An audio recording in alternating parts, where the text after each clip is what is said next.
Olá pessoal, sejam todas e todos bem-vindos ao canal Filosofia da Psique. Hoje uma pessoa entrou em contato comigo falando a respeito de fazer já alguns dias que nós não postamos vídeos. Gostaria de agradecer o carinho desse nosso seguidor que mandou já logo de manhã uma mensagem demonstrando que os nossos conteúdos são importantes e que existem pessoas que apreciam e que querem que continuemos com o trabalho.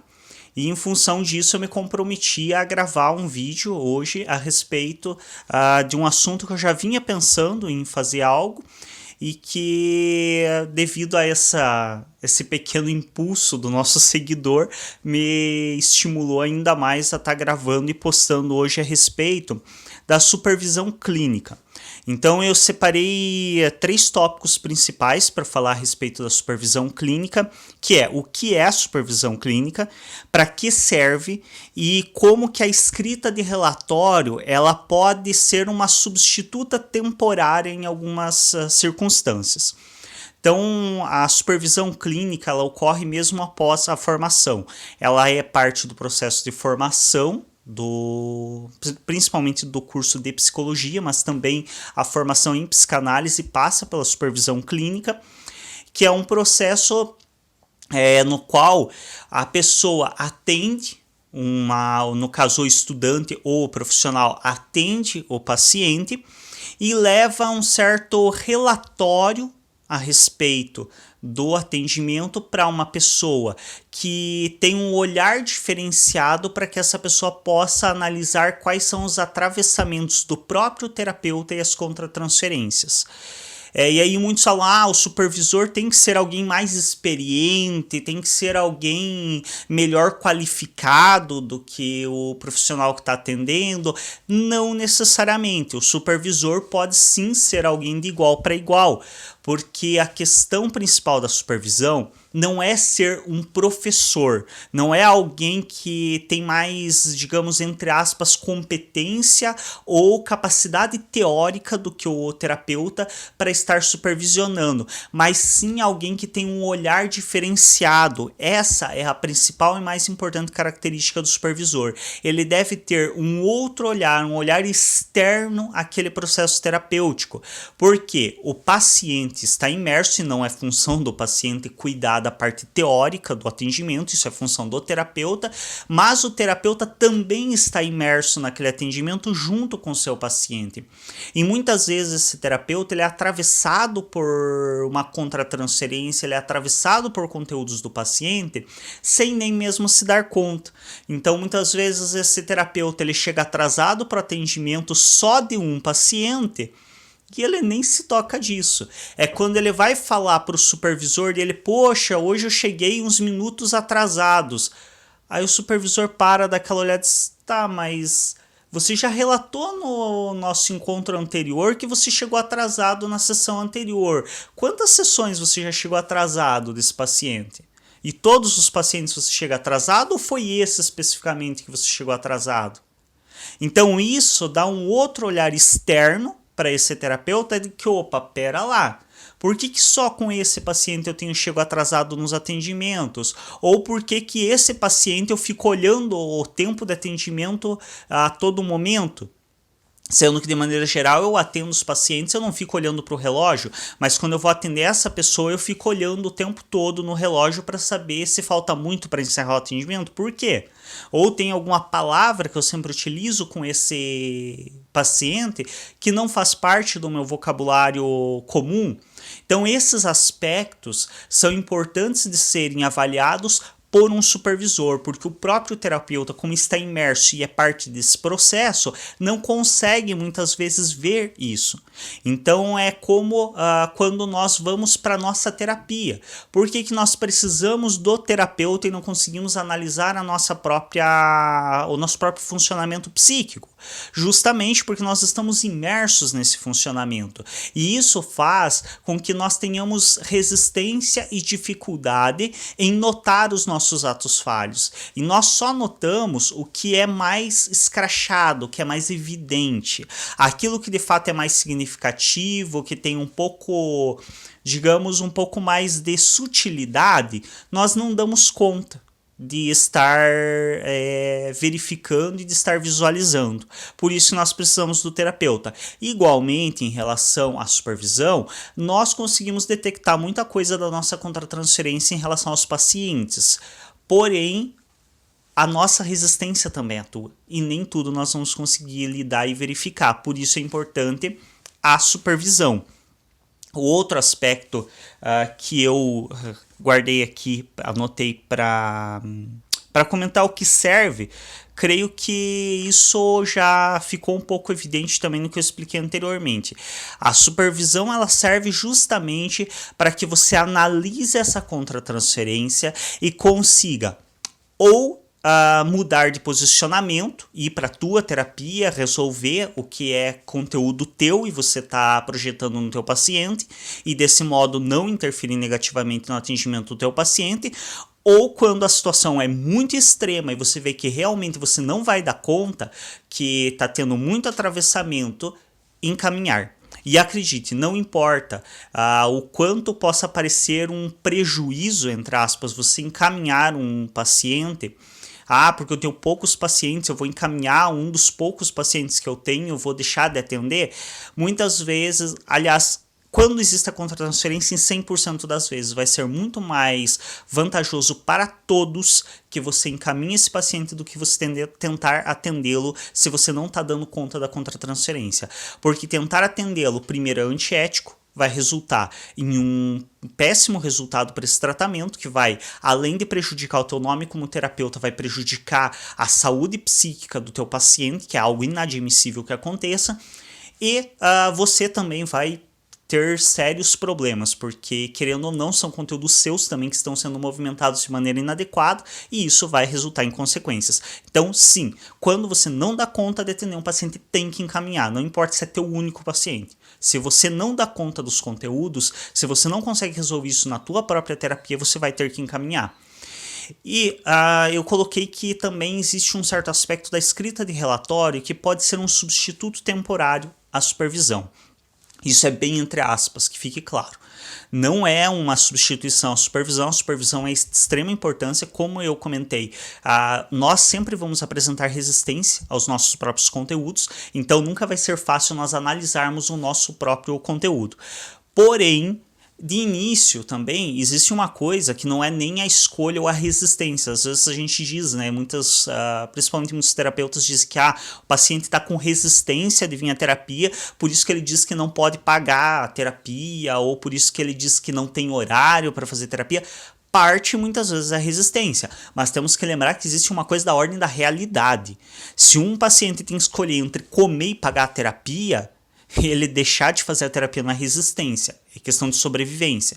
E do mesmo modo também muitas vezes um terapeuta que está em início de carreira, que tem que pagar aluguel de uma clínica, que tem que pagar todos os impostos cabíveis do atendimento, que tem que pagar, se é no caso de psicólogo, tem que pagar CRP, anuidade, que não é barata, tem que pagar todas essas taxas, todas essas questões, muitas vezes pagar mais a supervisão. Não é uma questão de resistência, é uma questão de que você tem que escolher entre pagar a supervisão ou pagar o aluguel. Se você não paga o aluguel, você não tem onde atender paciente, então não adianta fazer a supervisão. E nesses casos a gente sabe que não é muito fácil. Então de início, nem sempre é fácil que o terapeuta consiga de fato fazer uma supervisão.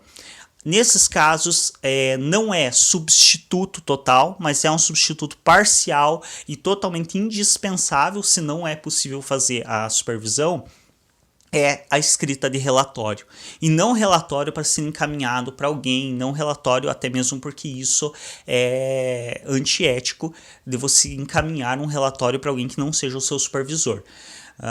E também, claro, tem que sempre ter o devido cuidado de se armazenar de maneira adequada esses relatórios para que ninguém tenha acesso e para que não tenha a menor chance desse relatório vazar, de ser visto por alguém de fora. E qual que é a função da escrita do relatório? Muitas vezes muitos de nós, e eu me enquadro nesse grupo, digamos, não cometem tantos atos falhos na fala. Eu cometo alguns, claro, mas não são tantos e tão frequentes. Já na escrita, principalmente em relação ao paciente, eu praticamente não cometo atos falhos na fala. Mas na escrita do relatório, algumas pessoas cometem muito mais atos falhos na escrita do que na fala. E a partir da escrita você consegue reorganizar os conteúdos, reorganizar o que você interviu em relação ao paciente, reorganizar tudo a tua atuação, o teu atendimento em relação a esse paciente. E a partir dessa reorganização você consegue ter uma visão mais clara do que está adequado e do que precisa ser modificado. Desse modo também você consegue ter uma visão mais clara do que é conteúdo seu, do que está tendo de atravessamentos seus que precisam ser trabalhados. E isso favorece com que você faça um melhor atendimento. Então, você escreve um relatório, você analisa esse relatório, você analisa os teus erros. A maioria que acompanha o meu trabalho sabe que meus erros ortográficos são bem escrachados, eu tenho muitos, mas principalmente quando existe algum aspecto de contratransferência, sempre que eu vou escrever um relatório, há uma troca de palavra que não é simplesmente esquecer uma acentuação, como é habitual meu, mas sim colocar uma palavra que significa o inverso do que eu quis dizer.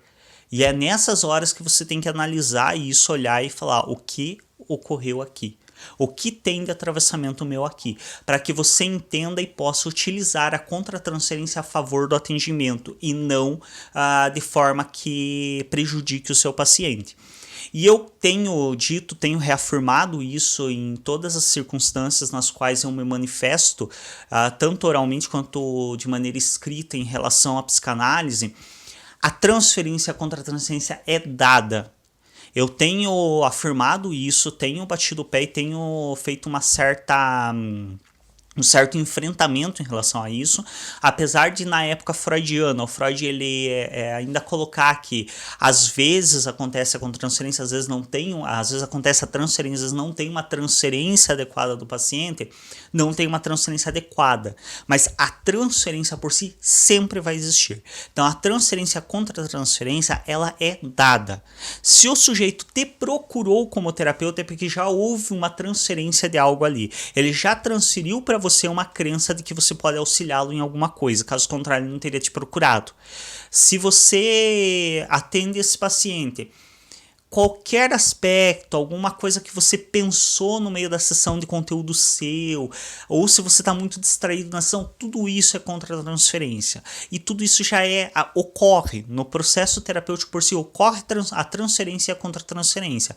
A questão é se você vai conseguir utilizar tudo isso de acordo com a base teórica para favorecer o teu paciente. Essa é a principal função e é por isso que nós temos que analisar de maneira muito cuidadosa como está sendo a transferência do paciente em relação ao terapeuta e como está sendo as contratransferências do terapeuta em relação ao paciente. Esse paciente está me colocando em que posição? É uma das coisas que eu mais me pergunto. Isso desde a minha formação, uma das coisas que eu mais me pergunto é: essa pessoa me coloca em que posição na vida dela? O que ela está acreditando a mim? O que ela está direcionando a mim de sentimento, de emoção, de crença, para que eu possa entender isso e, principalmente, não ocupar esse lugar e manejar esse lugar de maneira favorável à terapia dessa pessoa. E nesse sentido, a escrita de relatórios ela constitui um fator importante, porque a organização escrita é mais visual. Então, quando você coloca no papel, você esquematiza, você coloca de uma maneira mais evidente, mais física, de fato, não apenas imaginária, como no pensamento. E ela também favorece que você cometa os seus próprios atos falhos e possa analisar esses atos falhos e tentar entender melhor o que está ocorrendo durante os atendimentos. Então, no relatório, muitas vezes cabe mais você falar do que você tomou como posição como terapeuta do que necessariamente falar sobre o paciente, nessa modalidade de relatório.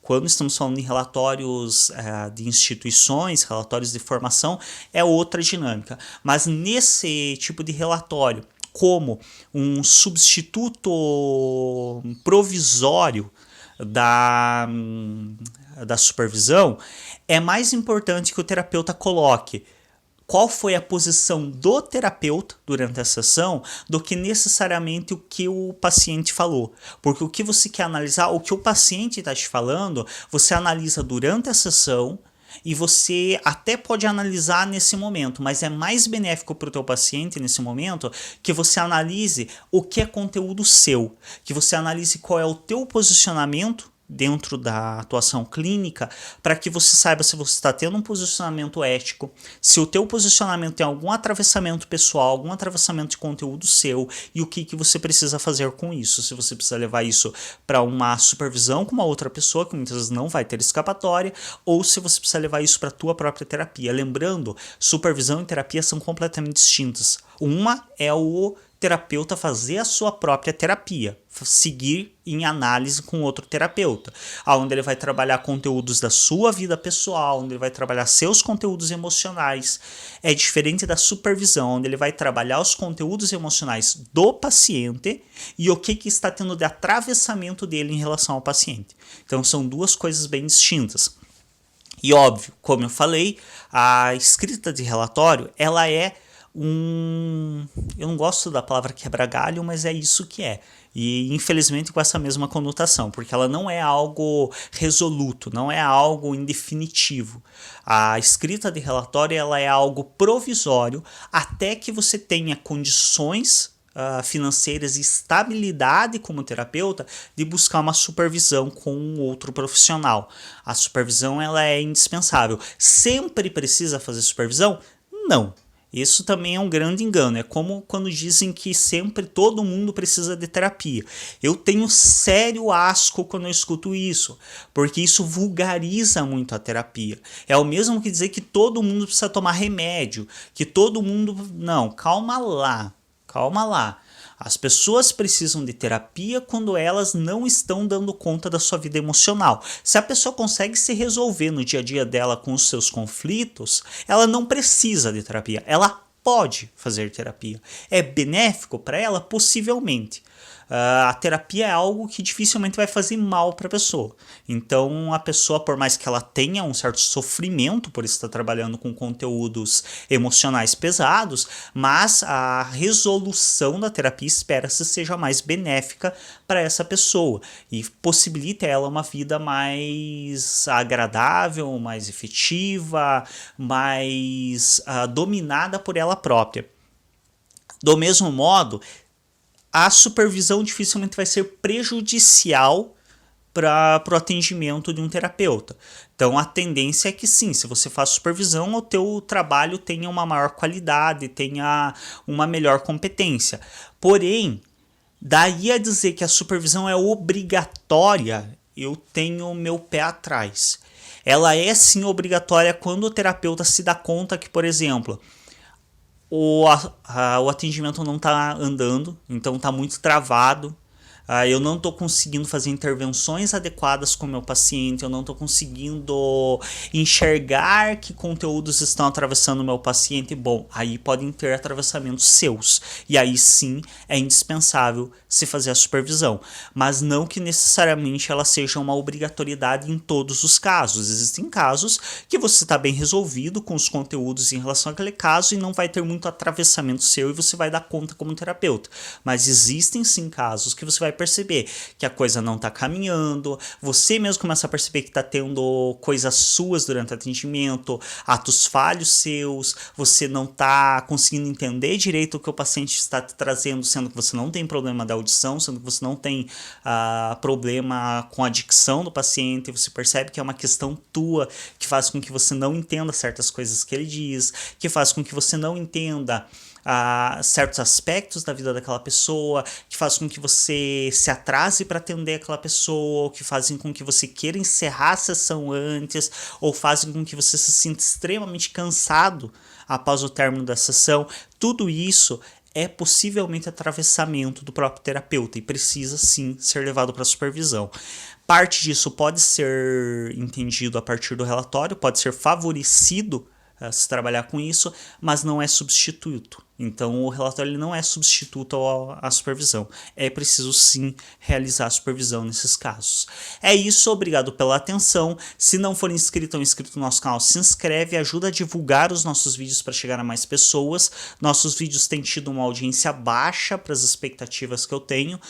Já tivemos muito mais movimento no canal. Gostaria muito do auxílio de vocês para que tenhamos mais movimento no canal e possamos continuar com esse trabalho que algumas pessoas apreciam tanto e demonstram o apreço de vocês, clicando em gostei, se inscrevendo no canal se não for inscrito e encaminhando o link deste vídeo para pessoas que vocês acreditam que possam tirar proveito disso, pessoas que estão se formando em psicologia ou que atuam pela psicanálise ou até mesmo pessoas que têm curiosidade na área e gostam desse assunto.